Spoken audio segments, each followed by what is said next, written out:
இல்லை, காட்சி பதிவுகளை பார்க்கும்போது அந்த சந்தேகம் வலுவாக இருக்குது. அது எனக்கு 2 சந்தேகம் இருக்குது சார். ஒன்று, அண்ணன் திருமா இருக்கிறாருன்னா அந்த முதல் வட்டத்தை சார்ந்தவங்க எவ்வளவு பிரச்சனை ஆனாலும் விலகக்கூடாது. ஆனால் ஒரு கட்டத்தில் அங்கே வந்து தனிமைப்படுத்தப்படுறாரு. எல்லாருமே முகந்திராதங்க இருக்கிறாங்க. அப்போ வழக்கமாக அவர் கூட இருந்த நபர்கள் எங்கே? ஆதவர்ஜுனா சொன்ன வார்த்தை இருக்கு, அங்க 20 பேர் தான் இருக்கிறாங்க, எல்லாம் இங்க வந்துட்டாங்கன்னு சொன்னாங்க இல்லையா? அது இல்லைன்றத ப்ரூவ் பண்ணோம். அந்த நெருக்கடி இருக்கு, அவங்களுக்கு கூட்டத்தை காட்டணும். ஸோ இது எல்லாமே சேர்ந்துருச்சு. அங்க அந்த 2ஆம் கட்ட தலைவர்கள் வந்து பார்த்தீங்கன்னா அங்கே மிஸ்ஸிங். எனக்கு அது சந்தேகமா இருக்கு. இருக்கிறத நான் சொல்றேன், யாரும் நான் குறிப்பிட்டு சொன்ன பிரச்சனை அது சந்தேகம் இருக்கு. ஏன்னா அண்ணன் எப்போ சாமன் சின்ன எப்போ காலியாகுன்ற மாதிரி கூட நினைக்கலாம். 30 வருஷம் முன்னாடி சொன்னாரு அடங்கமரு, அது மீறினாரு, அதே பிடிச்சி தூங்கிட்டு இருக்கிறான் பல பேர். அவர் தான் சொன்னாரு அடங்கமரு, சொன்னாரு அடங்கமரு, அதான் அடங்கமரு இருக்கிறாங்க. எனக்கு மீண்டும் கடைசியாக முடிக்கும் போதும் கேட்கலாம், அந்த 2ஆம் கட்ட தலைவர்களை பிடிச்சி விசாரணை பண்ண முதல்ல. எப்பவுமே வந்து வாழ்நாளில் அண்ணன் திருமா கண்ணில் வந்து பயத்தை பார்க்கவே முடியாது. முதல் தடவை பார்த்தோம். இது கேலி கிண்டல் கிடையாது, சீரியஸாக பேசிட்டு இருக்கிறேன்.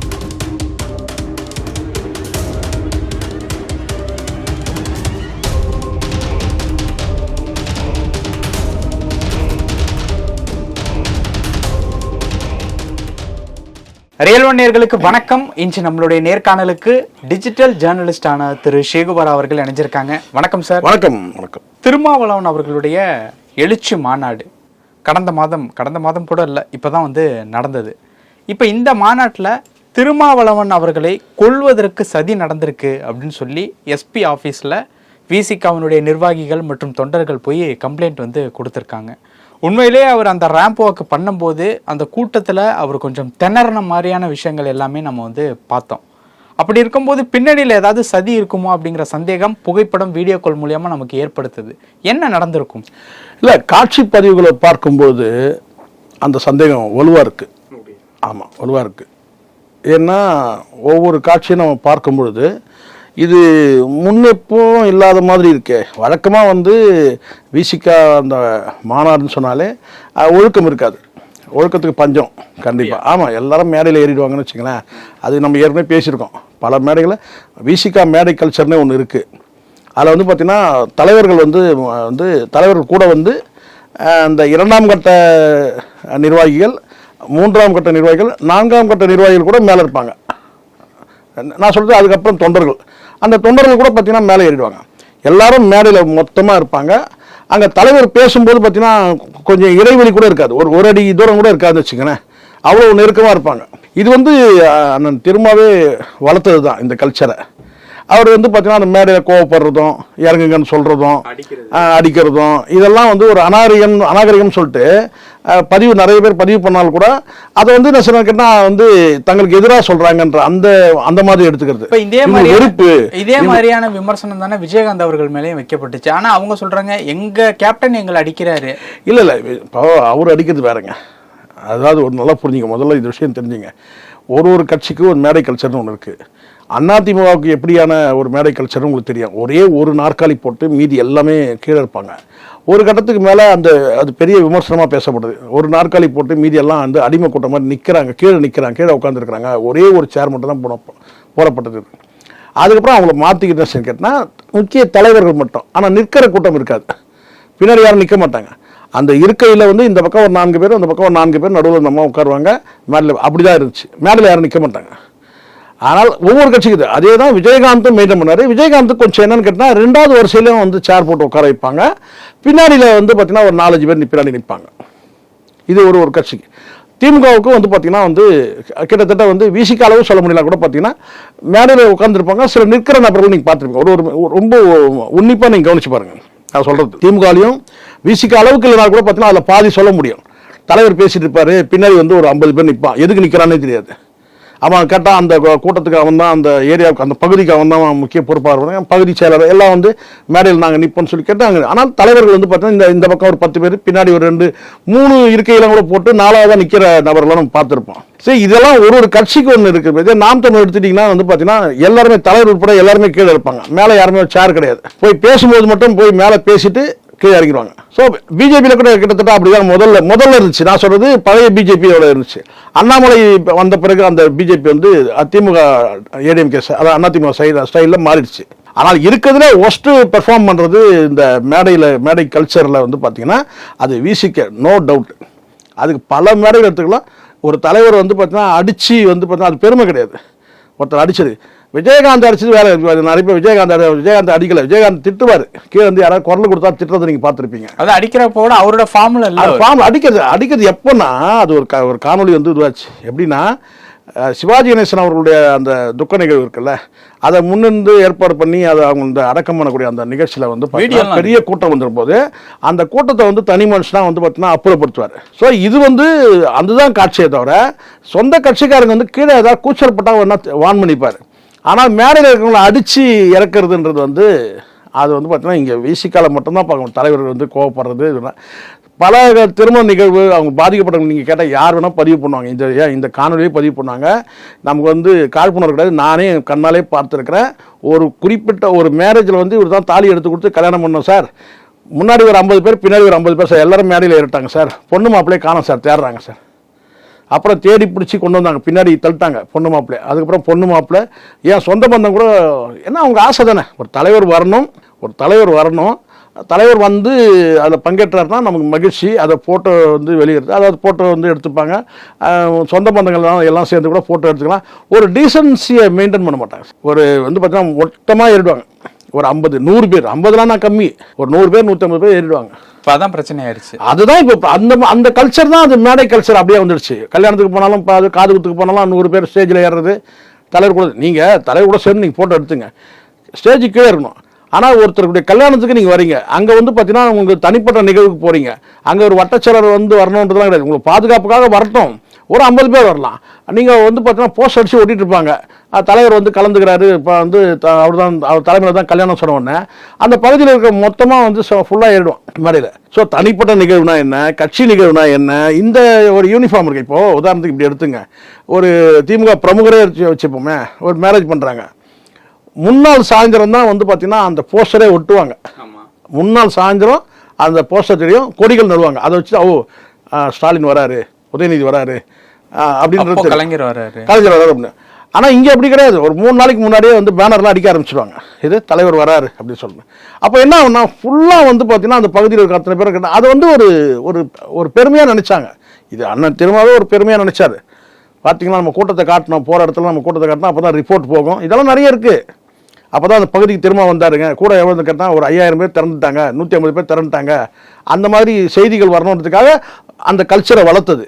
இன்னைக்கு அவருக்கே வந்து அது வந்து நெகட்டிவாக வருது. அதுதான், வேற ஒன்றும் இல்லை. இப்போ அந்த கொலை திட்டம் நடந்தது உண்மையாக, ஆனால் அந்த காட்சிகள் பார்க்கும்போது நமக்கு சந்தேகம் வலுக்குது. அது எனக்கு 2 சந்தேகம் இருக்குது சார். ஒன்று அண்ணன் திருமா இருக்கிறாருன்னா அந்த முதல் வட்டத்தை சார்ந்தவங்க எவ்வளோ பிரச்சனை ஆனாலும் விலகக்கூடாது. என்ன எவ்வளோ நெருக்கடி என்ன இருந்தாலும் பார்த்தீங்கன்னா, ஆனால் ஒரு கட்டத்தில் அங்கே வந்து தனிமைப்படுத்தப்படுறாரு. அண்ணன் திருமா மட்டும் இருக்கிறாரு, மீதி இருக்கிற சுத்தமாக இருக்கிற கூட இருக்கிற அத்தனை பேரும் முகம் தெரியாதவங்க. உங்களுக்கு தெரியுமா யாராச்சும்? யாருக்காவது? எல்லாருமே முகம் தெரியாதவங்க இருக்கிறாங்க. அப்போ வழக்கமாக அவர் கூட இருந்த நபர்கள் எங்கே? தொடர்ச்சியாக இருப்பாங்க இல்லையா, நிழல் மாதிரி தொடருவாங்கல்ல, அவங்க எங்கே? இரண்டாம் கட்ட தலைவர்கள் எங்கே? ஏதோ சொல்லுவாங்கள்ல, இந்த சிந்தனை செல்வன், விடுதலை விரும்பி வந்து சொல்லுவாங்கல்ல, வன்னி அரசு, இவங்கெல்லாம் சொல்லுவாங்க இல்லையா, இந்த போர்ப்படை தளபதிகள், யாரு கூட ஒருத்தர் கூட இல்லவே இல்லை. அங்கே தான் எனக்கு சந்தேகம் வருது. ஒருத்தர் கூட இல்லை சார். கடைசி வரைக்கும் ஒருத்தர் கூட இருக்கணும்ல சார். இப்போ வன்னி அரசு கூட இருக்கணும்ல. அங்கே என்னன்னா, இப்போ நம்ம அதுக்காக வந்து நம்ம அவங்களை கலங்கப்படுத்தல. எங்க போனாங்க? தலைவர் தனியா விட்டு போயிட்டாங்க சார். தலைவர் மட்டும் தான் சார் இருக்கிறாரு, சுத்தி யாருமே இல்லை சார். தட்டு தடுமாறிட்டாரு. அப்போ நமக்கு அந்த இடத்துல சந்தேகம் வருது இல்லை. இப்போ இப்படி எடுத்துங்க உதாரணத்துக்கு, ராஜீவ்காந்தி கொல்லப்படுறாருல, ராஜீவ்காந்தி கொல்லப்பட்டதுல யாராவது ஒரு விஐபி சொல்லுங்க சார், இறந்தவங்க. போலீஸ்காரங்க இருந்தாங்க. ஒரு அம்மா உங்களுக்கு தெரியும், அனுசையான ஒரு போலீஸ் ஆஃபீஸருக்கு அந்த விரல் கூட அவங்க நிறைய நேர்கள் கூட கொடுத்துருக்காங்க. அப்புறம் வந்து பார்த்தீங்கன்னா வந்து பள்ளி குழந்தை ஒன்று, ஸ்கூல் குழந்தை, நல்லா ஞாபகம் இருக்குது, அவங்க அம்மாவோடு சேர்ந்து 2 பேர் இறந்துட்டாங்க. கிட்டத்தட்ட ஒரு 7 பேரும் நினைக்கிறேன் இறந்து போயிட்டோம். ஒரே ஒரு தலைவர் காங்கிரஸ்காரனை காட்டுங்க, விஐபிகள் காட்டுங்க. அந்த கூட்டம் யார் தலைமையில்? வாழப்பாடி ராமமூர்த்தி, மூப்பனார், மரகதம் சந்திரசேகர், அன்னைக்கு இருந்த கூட்டணி கட்சிகள் தாப்பாண்டி, இவங்கெல்லாம் காயப்பட்டது உண்டு. நான் சொன்னேன், ஏன் ஒருத்தர் கூட காயப்படுத்துறதுக்குன்னா அந்த பக்கத்தில் இல்லைன்னு அர்த்தம். தூரமாக இருந்தவங்களுக்கு மேலே எல்லாரும் பல பேருக்கு காயப்பட்டாங்க. ஆனால் அங்கே வந்து விஐபி கூட இருந்து இறந்தவங்க யாராவது ஒரு விஐபி சொல்லுங்கள், காங்கிரஸ்கார சொல்லுங்கள். இல்லையே, ஏன் சந்தேகம் வருதா இல்லையா? அதனால் இதெல்லாம் வந்து விசாரணை, புகார் கொடுத்ததுலாம் கரெக்டு, விசாரிக்கணும். எல்லாரும் சொல்லுவாங்கன்னு கேட்டால் கூட இருந்து எல்லாம் விசிகாவில் தானே. ரைட்டுங்க, விசிகா தொண்டர்கள் கூட இருக்கட்டும், விசாரணை பண்ணலாம்ல. தொண்டர்கள் யாரும் வந்து தலைவரை வந்து இது பண்ண மாட்டாங்களா? ஒரு படத்தில் இவர் காமிச்சிருப்பாரு, அரசாட்சி ஏதோ ஒரு படத்தில் நம்ம ஆர்கே செல்வமணி தலைவர், மக்களாட்சி சார், மக்களாட்சி தலைவருக்கு வந்து பார்த்தீங்கன்னா வந்து சைதை கோவிந்தசாமின்னு ஒரு கேரக்டர், சைக்கோன்னு சொல்லி, யார் லிவிங்ஸ்டன் நடிச்சிருப்பாரு. நம்ம அப்படியே கண்ணு முன்னாடி கருப்பு கலர் துண்டு போட்டு, ஆமாம் கருப்பு கலர் துண்டு போட்டு நமக்கு வந்து அது சைக்கோன்னு வச்சிருப்பாங்க பேர். அது வைகோ தான் அது அப்படி சொல்லி ரிஃப்ளெக்ட் பண்ணி எடுத்தது. அந்த காலகட்டத்தில் பேசப்பட்டது. ஆனால் வந்து பார்த்தீங்கன்னா வந்து அந்த எண்ணெயில் அந்த கலசத்தில் வந்து பெட்ரோலை ஊற்றி அது வந்து கலசம் தண்ணி சொல்லிட்டு அப்புறம் அது வந்து அவருக்கு ஏதோ ஒரு 50வது பொன் விழாவோ ஏதோ பண்ணுவாங்க. அப்படியே போட்டு அந்த சீன் நல்லா வச்சுருப்பாங்க. அந்த மாதிரி தொண்டர்களை ஏன் தலைவரை வந்து காலி பண்ணுறதுக்கு வந்து ஏற்பாடு பண்ண முடியாது? சதித்திட்டம் இருக்காதா? விசாரிக்கட்டும், நல்லது தானே சார் விசாரிக்கிறது. பட் ஒரு கண்ட்ரோல் இல்லாமல் போச்சுங்கிறது ஒத்துக்கணும். சாரி, நான் சொல்ல கண்ட்ரோல் இல்லாமல் போனது. நான் திரும்பி கண்ட்ரோல் பண்ணுறவங்க எங்கே போனாங்கன்னு கேட்குறேன். நான் திருப்பி போலீஸ்காரவங்க இல்லை சார், அது போலீஸ்காரங்க வந்து கட்சியினுடைய நிர்வாகிகள் பாருங்க, நல்லா ஒன்று புரிஞ்சுங்க. போலீஸ்காரங்க இல்லை. நீங்கள் முதல்ல நான் கேட்குறதே 2ஆம் கட்ட தலைவர்கள் எங்கன்னு கேட்குறேன். எங்க போனாங்க? நெருக்கடி கூட்டம் கூட இருக்கட்டுங்க, நெருக்கடி கூட ஆகட்டுங்க, ஒருத்தர் கூட இல்லாமல் போயிட்டாங்கல்ல. ஸோ அதில் வந்து முதல்ல இருக்கு போலீஸ் பாதுகாப்புன்றது வந்து பார்த்தீங்கன்னா எல்லா கூட்டத்துக்கும் போலீஸ் பாதுகாப்பு வந்து இவங்க எவ்வளோ எண்ணிக்கையில் சொல்கிறாங்களோ அந்த எண்ணிக்கையில் போலீஸ்காரங்களை இறக்குவாங்க. ஆனால் மேடைகளில் போய் கண்ட்ரோல் பண்ண முடியாத அளவுக்கு ஒரு கூட்டம் வரும்போது என்ன செய்ய முடியும்? ஏற்கனவே உங்களுக்கு கண்ணுக்கு முன்னாடி ஒரு பாடம் இருக்குது சார். கரூர் நிகழ்வு சமீபத்தில் தான் நடந்தது. 1 வருஷம் தான் ஆகுது. சொல்லுங்கள். அப்போ நீங்கள் வந்து பார்த்தீங்கன்னா அங்கே தேவையில்லாமல் அந்த ரேம்ப் இதெல்லாம் எதுக்கு பண்ணுறீங்க? இப்போ எல்லாருக்கும் இப்போ இந்த நோய் வந்துச்சு, இந்த ரேம்ப் நோய். இந்த அரசியல் கட்சி மாநாடு போடுறோம்னா நடுவில் ரேம்ப் போட்டு 2 பக்கமும் வந்து நடந்து வரணும், கையை ஆட்டிக்கிட்டே வரணும்னு சொல்லிட்டு. அது விஜய் விஷயத்தில் சொதப்பல் ஆச்சு. பட் மாட்டல விஜய் விஷயத்தில் அவர் வந்து தெரியும் வந்து பார்த்தீங்கன்னா ஒருத்தன் தூக்கி வெளியே போட்டாங்க, பல பிரச்சனை நடந்துச்சு. ஒருத்தர் வந்து காலில் விழுவான், வந்து காலை கட்டியாக பிடிச்சிப்பான். இதெல்லாம் பார்க்கும்போது அவர் தோளில் இருந்த துண்டை தூக்கி எல்லாரும் தூக்கி அதுவே அநாகரிகம். துண்டை தூக்கி போகிறதே அநாகரிகம் சார். அது நீங்கள் அநாகரிகம் உணரலையா? நீங்கள் தோளில் இருக்க துண்டை தூக்கி போகிறது அநாகரிகம். அதுக்கப்புறம் அதுக்கே உள்ள துண்டை தூக்கி தோளில் போட்டுக்கிட்டு வந்து விஜய் பண்ணது, தலையில் வந்து முண்டாசு கட்டிக்கிட்டு வந்தது, இதெல்லாம் பார்த்துட்டு இவங்க என்ன செய்யணும் கேட்டால் அதே மாதிரி நம்மளும் பண்ணணும்னு அந்த ஆசை தானே இது. அது ஒரு அற்புதமான ஆசை தானே. அது யாருக்கு வந்தாலும் பல தலைவர்கள் அதை செஞ்சாங்க. ரேம்ப் போட்டு வந்து பார்த்தீங்கன்னா திரும்ப மட்டும் சொல்லலை, பல தலைவர்கள் வந்து பார்த்தீங்கன்னா அதே மாதிரி வந்து ஸ்டாலின் கூட செஞ்சார் சார். அதுவே சொதப்பல்னு சொல்கிறேன். விஜய் பண்ணதே வந்து பார்த்தீங்கன்னா ஏதோ அந்த சூழ்நிலை வந்து பார்த்தீங்கன்னா வந்து அந்த ஜிம் பாய்ஸ், அந்த எஸ்கார்ட் இருக்காங்க கூட வராங்கல்ல, இந்த பாடி கார்ட்ஸ், அந்த பவுன்சர்ஸ் சொல்கிறாங்கல்ல, அவங்களே வந்து பார்த்தீங்கன்னா சொதப்பல் தெரியும். ஒருத்தர் தூக்கி குப்பையை மாதிரி தூக்கி போட்டான் ஒருத்தனா, அது பெரிய பிரச்சனையாச்சு. நல்ல வேலை அங்கே எதுவும் நடக்கலன்னு வச்சுக்கோங்க. அதெல்லாம் அப்போவே அவங்க கரெக்ட் பண்ண நல்லா புரிஞ்சுங்க. விஜய் அவர்களுக்கு ரிஸ்க் எதனால் அந்த கரூரில் வந்து கேட்டினா அவர் வந்து பார்த்தீங்கன்னா அவேர் ஆகலை. நீங்கள் சுதாகரிச்சிருந்தீங்கன்னா அந்த ரேம்பில் நடக்கும்போதே நீங்கள் கொஞ்சம் அவேராக இருந்தீங்கன்னா கரூர் நடந்திருக்காது. இது மாதிரி ஒரு கூட்டம் இருக்குது, இந்த மாதிரி வந்து இது நெருக்கடியாக இருக்குது, ஒரு பெரிய ஒரு கூட்டத்தில் வந்து நம்ம போய் இந்த மாதிரி சிக்கிற விட அன்னைக்கு டேட்டுக்கு வந்து பார்த்தீங்கன்னா வந்து அந்த கரூரில் சொதப்பலாம் இருந்த காரணமே முன்னெச்சரிக்கையாக பல விஷயங்கள் நடந்தது. இப்போ இங்கே தலைவருக்கே ஆபத்தாக இருக்கு. அதுதான் சார். இப்போது எதிரிகள் வந்து எங்கே இருந்தாலும் இப்போ நான் கேட்குறேன், இப்போ நீங்கள் ரொம்ப எளிமையான கேள்வி. இப்போ கரூரில் வந்து விஜய் அவர்கள் வந்து மேலே நின்று பேசுகிறார், எங்கே பஸ்ஸுக்கு மேலே நின்று பேசுகிறார், தடுக்கி விழுந்திருந்தாலும் நான் இருக்குன்னு நீங்கள் நினைக்கிறீங்க? அப்படியே ஒரு பூ மாதிரி காப்பாற்றி தூக்கின்னு வந்து மேலே ஏற்றி விட்டுருப்பாங்களா? கலவரம் இல்லை சார், தொண்டையில் காலை வச்சு மிதிச்சுடுவானுங்க சார், முடிச்சிருக்கோம் சார். எல்லாருக்கும் தான் நிலைமை தலைவருக்கு. ஆமாம், கூட்ட நெரிசல்ன்றது நீங்கள் என்ன நினச்சிட்டீங்க? நீங்கள் கூட்ட நெரிசலெல்லாம் நீங்கள் சிக்கல்னு நினைக்கிறேன். எங்கள் ஊரில் தியேட்டர் இருக்குது. தியேட்டரில் வந்து பார்த்தீங்கன்னா இந்த மூங்கில் தட்டி கொம்புலாம் நட்டுலாம் இந்த வரிசையில் டிக்கெட் எடுப்பாங்கல்ல, அப்போ ரஜினிகாந்த் படம்லாம் வந்துச்சுன்னா வந்து பெரிய, இப்போ சகலகலாவல்லன் படம் வரும்போது எனக்கு வந்து 9 வயசு. அப்போ அந்த படம் வரும்போது கேட்டால் நாங்கள் வந்து சரி கேட்டால் ஒரு பெருசாக வந்து ஒரு கூண்டு மாதிரி கட்டியிருப்போம் சார். மேலே தளம் போட்டு காற்றே இருக்கா சார், அந்த ஜாலி மட்டும் வச்சுருப்பாங்க, அவ்வளோதான். அதில் வந்து பார்த்தீங்கன்னா நாங்கள் வந்து வரிசையில் நிற்கணும். அந்த வரிசையில் நிற்கும் போது காற்று வரத்துக்குலாம் இருக்கும் தான், ஆனால் காற்று வராது. ஏன்னு கேட்டால் கூட்ட நெரிசலில் வந்து பார்த்தீங்கன்னா புழுக்கம் அதிகமாக இருக்கும். காற்று வந்தால் தானே அது உள்ள ஃபேன் காற்று வரப்போகுது, வெளியிலேருந்து வர காற்று தானே, வென்டிலேஷன் காற்று தானே. அப்போது உள்ளுக்குள்ள பக்கத்தில் பீடி பிடிச்சி ஊதுவான். அந்த பீடி புகையில் தான் அப்படியே உள்ளே இருக்கணும், அப்படியே நெருக்கிடும், அப்படியே இறுக்கமாக இருக்கும். எப்போ திறந்து விடுவான்னு சொல்லுவோம். அப்போ வந்து டிக்கெட் திறந்து விடும்போது பார்த்தீங்கன்னா ரெண்டு பேர் ஃபுல்லாக வேறு ஃபுல்லாக இருக்கும். உள்ளே மிதிச்சு அடி போட்டு நகத்தை கீழ்ச்சி இருக்குது, எல்லாம் வந்துருக்கும். கூட்ட நெரிசல்லாம் என்னென்ன நடக்கும் தெரியாது. எம்ஜிஆர் வந்து இறந்தபோது நான் வந்து அந்த கம்பு கட்டியிருப்பாங்க ஃபுல்லாக வரிசையாக, அந்த வரிசையில் தான் ஓடிங்கினே தான் பார்க்க முடியும். அன்னைக்கு காலகட்டத்தில் வந்து பார்த்தீங்கன்னா கூட்டம் பயங்கரமாக நிற்குது. லட்சக்கணக்கான ஆயிரக்கணக்கான பேர் வந்து நிற்கிறாங்க சார். அந்த கூட்டத்தில் வந்து ஓடிக்கிட்டே தான் பார்க்க முடியும். ரேம்பில் வச்சுருக்காங்க, வேறு எம்ஜிஆர் படுக்க வச்சுருக்காங்க. பட் ஆமாம், 10th முடிச்சுட்டு ஒரு 17 வயசில் இருக்கிறேன். ஓடுறேன். ஓடும்போது பார்த்தீங்கன்னா காலில் வந்து பார்த்தீங்கன்னா ஏதோ ஈரமாயிடுச்சு. செருப்பு ஒட்டுது, காலில் ஈரமாயிடுச்சு. ஏதோ குழன்னு இருக்குது. என்னடா இருக்குதுன்னு பார்த்தா பின்னாடி பார்த்தா என் காலுக்கு கீழே வந்து பார்த்தீங்கன்னா வந்து கிழிச்சிக்கிட்டு ரத்தம் ஊற்றிட்டு இருக்குது இந்த வலதுபுறம் காலில். செருப்பு ஃபுல்லாக வந்து பார்த்தீங்கன்னா ஈரமாயிடுச்சு, ரத்தமாயிடுச்சு. அப்புறம் அந்த செருப்பு கீழே விட்டேன். ஆனால் ரத்தம் பாட்டில் வந்துகிட்டே இருக்குது. அப்புறம் அந்த நேரத்தில் போயிட்டு அங்கே இங்கே போயிட்டு வந்து பார்த்தீங்கன்னா வந்து பேப்பர் எடுத்து அப்படியே அந்த ரத்தத்தெல்லாம் தொடச்சி இடிச்சிடணும். என்னடான்னு பார்த்தா கிழிச்சிருக்கு. எதில் கிழிச்சிருக்குன்னா பின்னாடி அவருடைய கால் நகம் குத்தி கிழிச்சது. அப்போ நான் சொல்லலாம், எம்ஜிஆருடைய இந்த சாவை வந்து நான் ரத்தம் சொட்ட பார்த்தேன் அப்படின்னா பெருமையாக வேணால் சொல்லிக்கலாம். ஆனால் இதுதான் அந்த மாதிரி வந்து பல விஷயங்களும் நடக்கும் சார். தள்ளுமுள்ளு நடக்கும், கை நகம் கிழிச்சிடும், இதெல்லாம் நிறைய இருக்குது. இந்த கூட்ட நெரிசல்றதே ஆபத்தானது. அதில் வந்து எனக்கு வந்து அந்த இடத்துல வந்து அண்ணன் திரும்ப வந்து அதை அவாய்ட் பண்ணியிருக்கலாம். சூழ்நிலை எப்படி இருந்ததை பார்த்துட்டு தான் மேடைக்கு தலைவர் வரணும். அதை வந்து அந்த புடைசோடு வந்தோம், இதெல்லாம் ரிப்போர்ட் போகணும், போலீஸ் ரிப்போர்ட் நம்ம வந்து நல்லா நமக்கு நிறைய வந்து லட்சக்கணக்கான பேர் வந்துடும். இதில் வேறு வந்து பார்த்தீங்கன்னா ஆதவர்ஜுனா சொன்ன வார்த்தை இருக்குது, அங்கே 20 பேர் தான் இருக்கிறாங்க, எல்லாம் இங்கே வந்துட்டாங்கன்னு சொன்னாங்க இல்லையா? அது இல்லைன்றதை ப்ரூவ் பண்ணணும். அந்த நெருக்கடி இருக்குது, அவங்களுக்கு கூட்டத்தை காட்டணும். ஸோ இது எல்லாமே சேர்ந்துருச்சு அங்கே.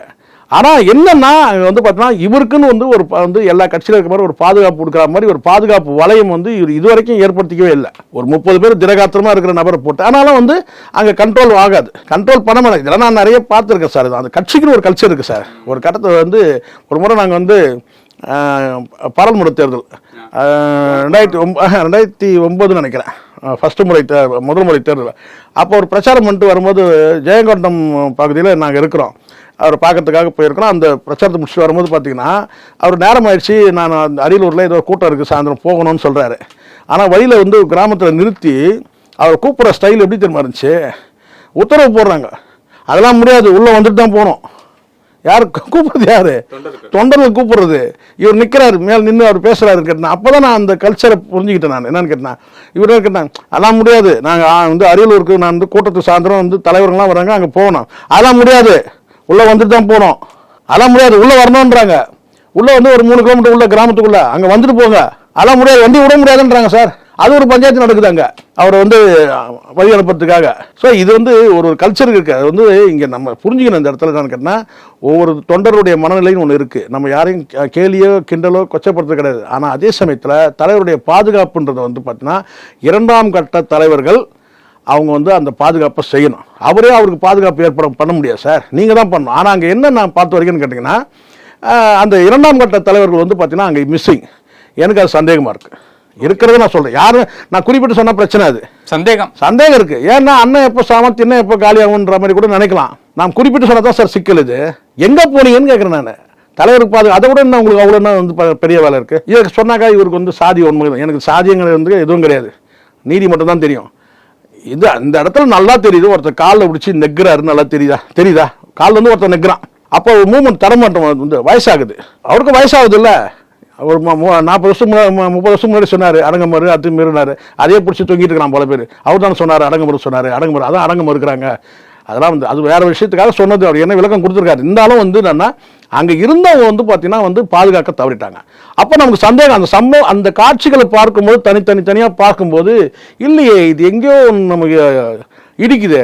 ஒருவேளை ஏதோ ஒரு ஸ்கெட்ச் நடந்திருக்குமோ கூட்ட நெரிசலில் ஏதாவது நானா கூட சார். ஒரே ஒரு தொண்டையில் காலிச்சா முடிஞ்சு சார். தாலி கிராமத்தில் அந்த 2000 ரூபா பணம் கொடுத்தாங்கல்ல இந்த வெள்ள நிவாரணம், சாலி கிராமத்தில் அங்கே வேசார்பாடியில் அம்பேத்கர் அந்த காலேஜில் 2000 ரூபா தான் போதும், நம்மளால் தொண்டையில் காலை வச்சு போய் வாங்குவான் சார்.